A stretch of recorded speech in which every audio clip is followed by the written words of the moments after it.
Bring an end to airborne contaminants in your car with the new cabin filter from Filterheads.com.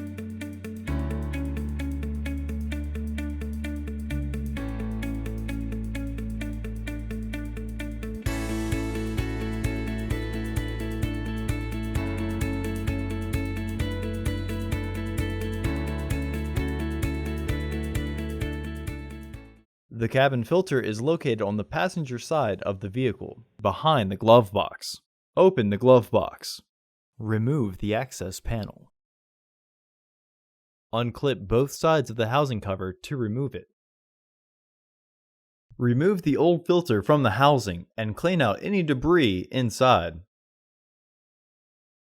Insert your new AQ1102C filter into the housing, with its airflow indicating arrow pointing down. Reinstall the housing cover. Reinstall the housing panel. Close the glove box. Visit our website to order your filter to ensure that it fits.